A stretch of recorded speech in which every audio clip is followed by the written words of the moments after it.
Con nosotros Fernando Sillones, que ha sido gobernador regional de Ica, y también el señor Guido Valdivia, que es director ejecutivo de Capeco. ¿Cómo están? ¿Qué tal? Buenas noches, bienvenidos. Hay gremios como Capeco, entre otros, como la CONFIEP, AGAP, ADEX y demás, junto a también sindicatos, se han pronunciado respecto a las decisiones bastante dañinas, por cierto, del Congreso de la República en esta andanada de paquetes legales que vienen aprobando, que en concreto, dicen los gremios, ponen en mayor riesgo la seguridad ciudadana y la lucha contra el crimen organizado, porque es atroz. Se han sacado delitos de la tipificación de organización criminal, la estafa, el tráfico de tierras, el cohecho pasivo simple y propio, entre otros. Me quedo chico, tengo la lista aquí, las voy a releer para que el público sepa la envergadura del daño que se está generando. Esto, quisiera comenzar con Guido Valdivia a propósito de la firma, entre otros, de Capeco. ¿Cuál es el daño, en pocas palabras, que se está generando con leyes como esta? Bueno, el principal problema es el de reducir la gravedad del tema. Nosotros en el sector construcción empezamos con estos problemas hace 12 años. Y cuando habían estos falsos sindicatos, que eran en realidad bandas organizadas, nos tomó muchísimo tiempo convencer a la policía que no era un problema social, sino era una agresión a trabajadores y empresarios. Y otra cosa es que no se entiende que estas bandas o estas organizaciones tienen una diversificación. Empezaron en violencia, en obra, o sea, en extorsión, en chantaje, ¿no?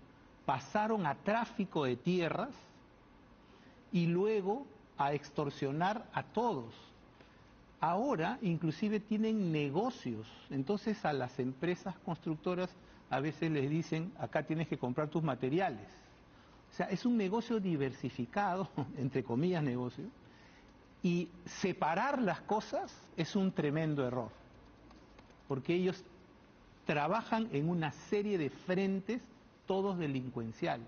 Mira, pues. Entonces, volver a hace 13 años para nosotros es de una gran preocupación, porque de ahí salió la violencia en obra. Y no es un hecho solo peruano. El Tren de Aragua nace de una obra de construcción. Así es, el Tren de Aragua. O sea que tememos que esto nos haga retroceder 13 años. 13 años. Y aquí tengo, Fernando, justamente los delitos para que se nos terminen de parar los pelos, ¿no? Delitos que ya no se van a considerar como práctica del crimen organizado. La estafa, el chuponeo, la usurpación de tierras, los delitos informáticos, los de la propiedad intelectual, la falsificación de dinero, la falsificación de documentos. Estos ya no se tipifican como organización criminal. La venta de medicamentos falsificados, el tráfico ilícito de migrantes, la tala ilegal, el marcaje no agravado, la tortura simple, la concusión, la colusión simple, el peculado, los cohechos pasivos simple y propio, el soborno internacional pasivo, la negociación incompatible, el tráfico de influencias, el enriquecimiento ilícito básico, la falsificación de documentos. ¿Qué hacemos? ¿No? Atroz. Hay que defenderse con lo que se pueda, ¿no? La ley permite la defensa, pero también insistir, ¿no? en corregir estas permisividades que son atroces, porque la permisividad no solo se da en el aspecto legal, sino de facto. De facto. Así es.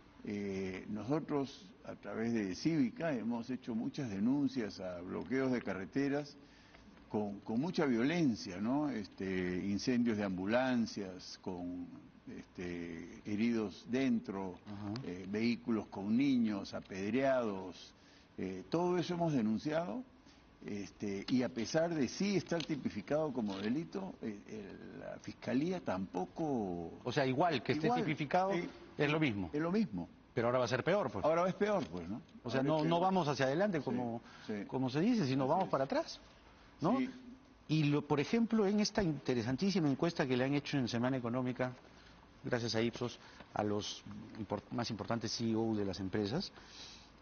La preocupación de los empresarios es el incremento de la inseguridad. Bueno, esa es la aprobación de la presidenta.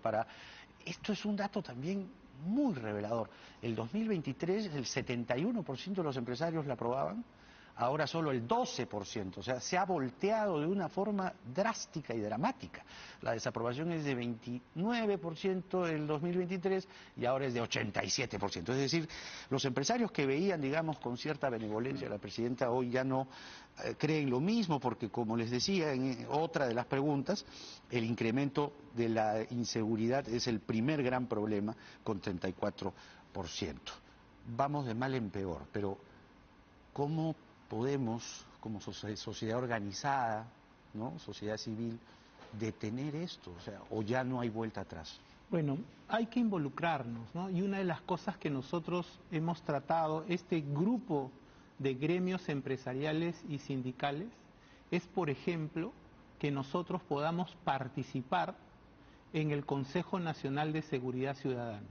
No es posible que quienes sufren la violencia no puedan decir su voz y no puedan cuestionar los planes y participar. Los empresarios tenemos posibilidades, haciendo inversiones vía obras por impuestos, para poder lograr que la policía se ponga a la altura de la capacidad tecnológica de los delincuentes. Estas bandas delincuenciales son muy poderosas, por eso... Y ahora lo son más. Dividir los delitos es absurdo, porque los delitos son simultáneos. Yo, para traficar de tierra, tengo que extorsionar. Ajá. Tengo que someter a la gente a la que le venden a una especie de secuestro. Tengo además que lograr que las autoridades o las ponen. ¿Por qué creen que hay tanto presidente regional, por supuesto no Fernando, ¿no?, que está preso por tráfico de tierras, porque forman parte de la mafia? Entonces, y tú lo has denunciado varias veces, ese tema se rompe con una decisión de este tipo. Olvidémonos del tema político, sino que esto lo que hace es atentar contra la seguridad, que es lo que dice el comunicado, porque no se entiende la simultaneidad y la gravedad de la acción de estas bandas delincuenciales. Igual pasa en las zonas estas de mineros informales, donde hay trata de personas, hay gente, o sea, son delitos simultáneos, y por eso es que ahora mucha gente ya no habla de bandas, sino de economías criminales que dominan un territorio, que coaccionan autoridades o las ponen, y desarrollan una serie de hechos delincuenciales de manera sistemática. Claro. Ahora, el otro asunto también, ¿no?, y tiene que ver con el silencio del gobierno, ¿no? El gobierno no dice nada, la presidenta ha preferido callar, optar por el silencio. Son más de 70 días que no responde, ¿no?, a ningún periodista, es más, encierran a los periodistas. Pero ¿es cierto lo que algunos sostienen de que el Congreso finalmente se ha puesto de lado formalmente del crimen organizado con todo lo que están haciendo? Yo creo que muchos congresistas son parte de las mafias de crimen organizado. De ahí salieron. El Estado se ha infestado de delincuentes. Yo lo viví en Ica. Las invasiones de tierras en la mayoría de los casos involucraban a alcaldes y regidores, ¿no? Claro. El negocio de la venta de agua en cisternas involucra a alcaldes y regidores, y por eso rechazan las obras por impuestos que tienen que ver con redes de agua, porque pierden el negocio del cisterna, que es mucho más lucrativo que observar pues una red de agua donde abres el caño. La seguridad, entre comillas, que brindan estos maleantes a los invasores que han sido inducidos por ellos mismos, son negocios donde participan autoridades políticas. Entonces yo lo vi en el ámbito municipal y regional, ¿no? pero claramente están en el Congreso y están en el Poder Judicial, ¿no? Claramente. Claro, claro. Sí. Por eso salen estas normas. Claro. Ahora, esto también, y creo que es la motivación o una de las motivaciones fundamentales, es que se afecta la productividad, la producción, la inversión en general, es decir, el trabajo, el dinamismo productivo, económico del país sufre con leyes como las del Congreso. Sin duda ninguna. Hay zonas del país en donde no se puede llevar inversión, lo que está diciendo Fernando. Pero hay un problema más grave, hay un riesgo, que es que la gente, esta que está efectivamente secuestrada, porque está secuestrada por estas personas en esta zona, claro, comience a tener el síndrome de Estocolmo y pase lo que ocurrió en Colombia con Pablo Escobar, claro, que era un santo civil para exacto, mucha gente. Exacto. Estamos jugando, en realidad, con una especie de, vamos a decir, de debilitamiento de la ciudadanía, del respeto mínimo que nosotros podíamos aspirar a tener en una sociedad democrática. Esto afecta a la democracia de una manera muy fuerte y creo sinceramente, quizás sea un poco ingenuo,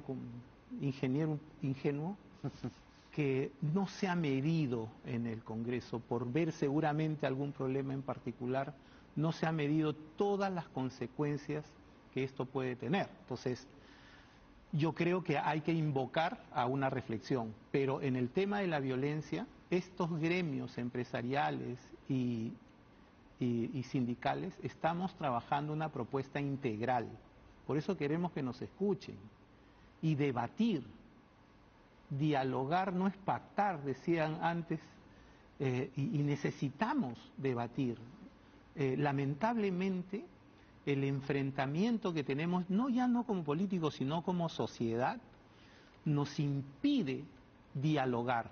Nosotros en el sector construcción tenemos una experiencia de 22 años de diálogo con los trabajadores y no es fácil, pero tenemos que hacer todo el esfuerzo porque si no encontramos salidas comunes, esto no va a caminar. Un tema, llegamos a un diálogo, viene el ministro del Interior, hacemos un plan, en la siguiente reunión el ministro del Interior es otro.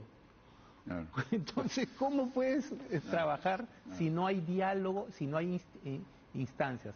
Así como hay un consejo fiscal, debería el CONASEC ser un centro, un lugar en donde debaten y se ponen de acuerdo la sociedad, los partidos políticos y los gobernantes. Guido Valdivia es director ejecutivo de Capeco y Fernando Sillones ha sido gobernador regional de Ica y han estado con nosotros esta noche. Muchísimas gracias. Ha sido un gusto tenerlo, Fernando. Sí, Jaime. Gracias, Guido, muchas gracias. Vamos a hacer la pausa y regresamos con una siguiente mesa porque van a estar con nosotros Jesús Maldonado, alcalde de San Juan de Lurigancho, y Felipe Castillo, alcalde de Los Olivos, porque el Congreso ha aprobado la incorporación del delito de terrorismo urbano, que esto más bien a ciertos sectores de la sociedad les tranquiliza, ¿no? Porque las penas por inseguridad, por AMPA, delito, etcétera, etcétera, delito contra la persona, ¿no? Se elevarían hasta los 30 años. Esto es Octavo Mandamiento en el horario estelar de Canal N. Ya regresamos.